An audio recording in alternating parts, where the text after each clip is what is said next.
Hello students, welcome back to my channel. हमारा आज का टॉपिक है nutrition in human being. Nutrition begin होता है माउथ में। माउथ से फूड जाएगा ईसोफेगस में, ईसोफेगस से स्टमक में, then small intestine, large intestine और एनस। हमने ऑलरेडी प्रीवियस वीडियो में पढ़ लिया है कि माउथ में, ईसोफेगस में और स्टमक में क्या होता है। नाउ विल स्टार्ट विथ कि जब फूड स्मॉल इंटेस्टाइन में आता है तो उसके साथ उसका कैसे डाइजेशन होगा, क्यों स्मॉल इंटेस्टाइन को साइट ऑफ कंप्लीट डाइजेशन कहा जाता है। जब हम ये डाइजेशन का प्रोसेस पढ़ेंगे उसके पहले हम एक टर्म समझ लेते हैं, वो है स्फिंक्टर। स्फिंक्टर क्या होते हैं?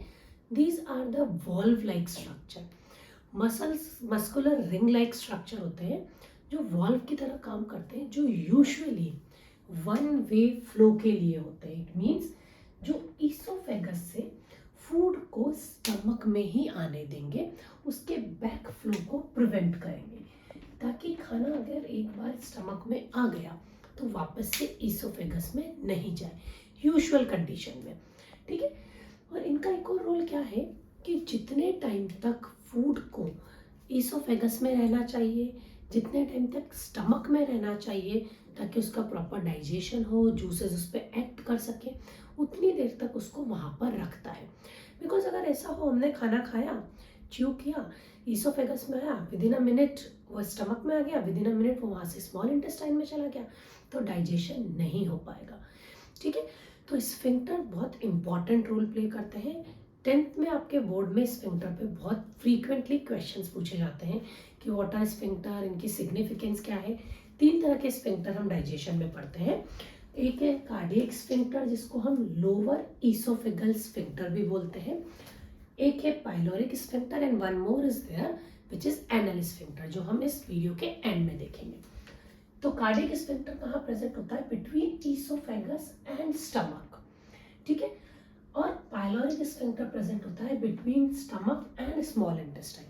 फंक्शन दोनों का एक ही है कि यूजुअली बैक फ्लो को प्रिवेंट करते हैं। Now the question is what happens at the time of vomiting. जब वॉमिटिंग होती है तो फूड स्टमक से या इंटेस्टाइन से भी ऊपर आता है ईसोफेगस में, माउथ में, and then we puke it out because vomit is a forceful action. ठीक है। तो वो फोर्स इतना होता है कि वो इस वॉल्व को ऑपोजिट डायरेक्शन में ओपन कर देता है। ठीक है। दीज आर नॉट डोर्स की नहीं, एक आयरन का डोर है, now it can not open in opposite direction, कुछ चाहे कुछ भी हो जाए, ऐसा नहीं है। यूजुअली बैक फ्लो को प्रिवेंट करते हैं। ठीक है। Only reason is so that जो डाइजेशन का प्रोसेस है वो प्रॉपरली स्मूथली हो सके। Now let's see small intestine में क्या होगा। It is a site of complete digestion. जब फूड स्मॉल इंटेस्टाइन में जाएगा उसके पहले लिवर और पेनक्रियाज, जो 2 ग्लैंड्स हैं, ये अपना सीक्रीशन जो होता है स्मॉल इंटेस्टाइन के अपर पार्ट में, जिसको हम डिओडेनम बोलते हैं, उसमें पोर कर देते हैं। अब क्या होगा? लिवर क्या है? Remember this, liver is the largest gland in our body. ठीक है। बट ये एंडोक्राइन ग्लैंड नहीं है, it is an exocrine gland. Endocrine glands क्या होती हैं, एक्सोक्राइन ग्लैंड क्या होती है, हम सेपरेटली अलग वीडियो में डिस्कस करेंगे। नाउ लिवर क्या करता है? It produces bile juice. Bile juice क्या है? बाइल जूस फूड को एक एल्केलाइन मीडियम प्रोवाइड करता है। अभी तक हमने क्या देखा, स्टमक में जब फूड था ना, वो कैसा था? एसिडिक। अब जैसे ही वो इंटेस्टाइन में आएगा, इंटेस्टाइन में आने से पहले, जिसके पहले कि उसके ऊपर इंटेस्टाइनल एंजाइम्स एक्ट करें, वो फूड कैसा हो जाएगा? एल्केलाइन। ठीक है। बाइल जूस कैसा होता है? एल्केलाइन। इससे क्या होगा कि जैसे एसिडिक पीएच जरूरी है एंजाइम्स के एक्टिवेशन के लिए, वैसे एल्केलाइन पीएच जरूरी है इंटेस्टाइन के एक्टिवेशन के लिए। वो हम अभी देखेंगे। बाइल जूस का मेन फंक्शन क्या है? Emulsification of fat. Very very frequently asked question, what is emulsification? Emulsification क्या होता है? जो फैट के लार्ज ग्लोब्यूल्स होते हैं उनको स्मॉल ग्लोब्यूल्स में ब्रेक करना, दैट इज इमल्सिफिकेशन। क्या हुआ? हमने खाना खाया, जो प्रोटीन्स थे, जो कार्बोहाइड्रेट थे, हमने खाने को च्यू किया और उससे उनका क्या हो गया? उनकी साइज छोटी हो गई। लेकिन ऑयल, घी, बटर, जितने भी फैट्स हैं उनको तो हम ऐसे च्यू नहीं कर सकते, तो वो तो अभी भी कॉम्प्लेक्स फॉर्म में ही है। तो क्या होगा? फॉर एग्जाम्पल ये कॉम्प्लेक्स लार्ज ग्लोब्यूल्स है फैट्स के, अब इनको हमें ब्रेक करना है, तो इमल्सिफिकेशन से क्या होगा, ये छोटे छोटे पीसेस में ब्रेक हो जाएंगे, छोटे छोटे ग्लोब्यूल्स में ब्रेक हो जाएंगे, जिससे क्या होगा कि एंजाइम्स जो है इन पे इजीली एक्ट कर सके।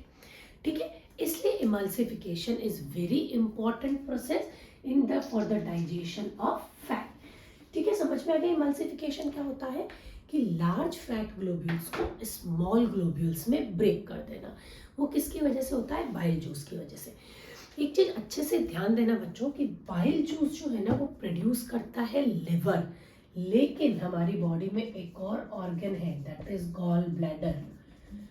बाइल जूस स्टोर होता है गॉल ब्लैडर में जाकर। तो कई बार ड्यू टू सम वन और द अदर रीजन पर्सन्स का गॉल ब्लैडर रिमूव कर देते हैं, और जिनका गॉल ब्लैडर रिमूव कर दिया जाता है डॉक्टर उनको सजेस्ट करता है not to eat heavy food.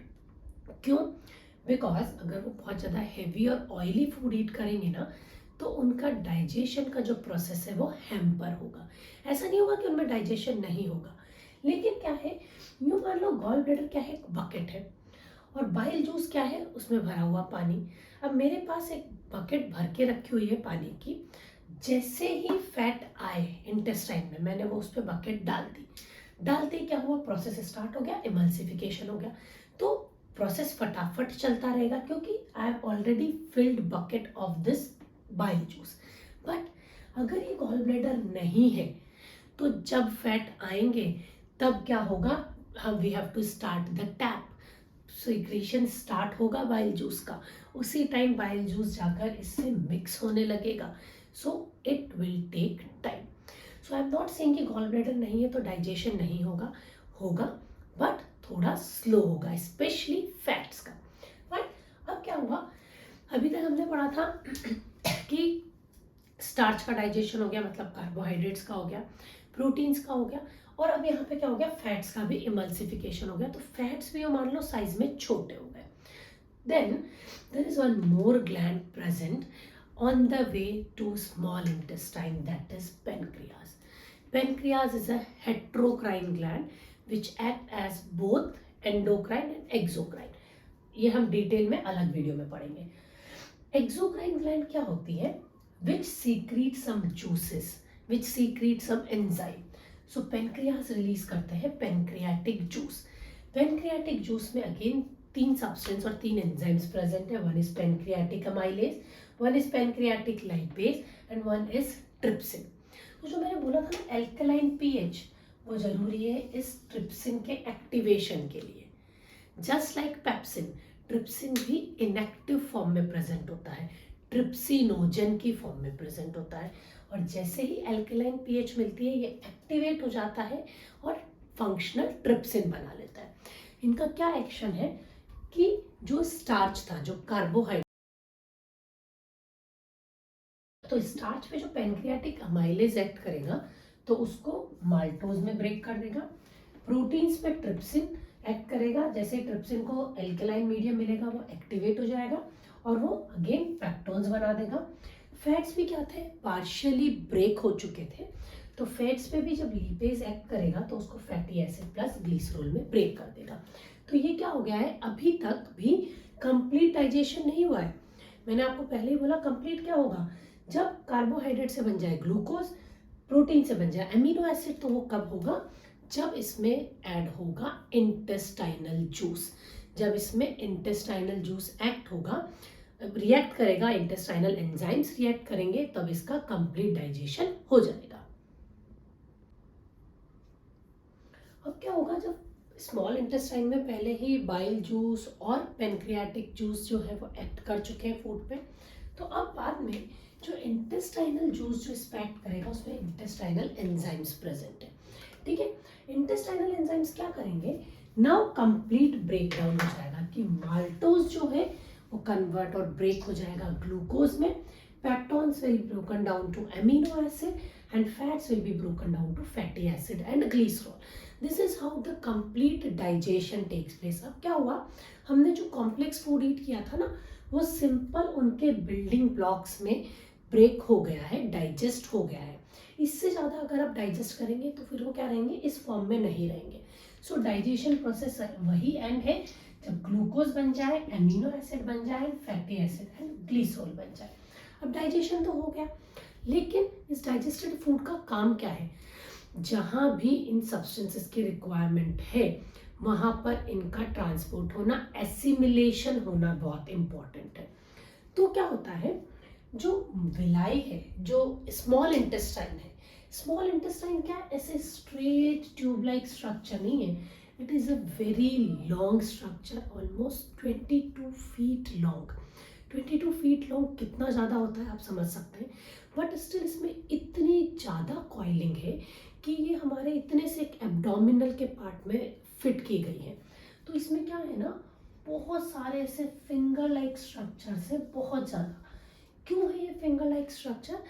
इसके सरफेस एरिया को बढ़ाने के लिए, ताकि जब फूड जाएगा ना यहाँ से तो इस तरीके से घूमता हुआ जाए, so that it can spend a lot of time in small intestine. So what is the significance of these structure? These structure increases the surface area for absorption and these are known as villi. ठीक है, तो क्या होता है, these villi are richly supplied with blood vessels. तो जब food यहाँ से पास होता है, डाइजेस्टेड फूड जब जाता है तो उनसे जो न्यूट्रिएंट्स होते हैं they get absorbed into the blood, और ब्लड के थ्रू वो जो डाइजेस्टेड फूड है it is then transported into the entire body. Transportation का प्रोसेस हम अलग से ट्रांसपोर्टेशन वाले वीडियो में देखेंगे। अभी क्या होगा, अब जो फूड था, what ever is required, what ever is wanted food, digested part, वो सब तो कहाँ चला गया, ब्लड में चला गया with the help of villi. Then small intestine के बाद food enters into the large intestine. There is no digestion in large intestine because digestion is already completed. There is no enzyme present in large intestine. So what is the significance of large intestine? Only water absorption takes place. ठीक है, we know that water is very very crucial for us. So it get absorbed in the large intestine.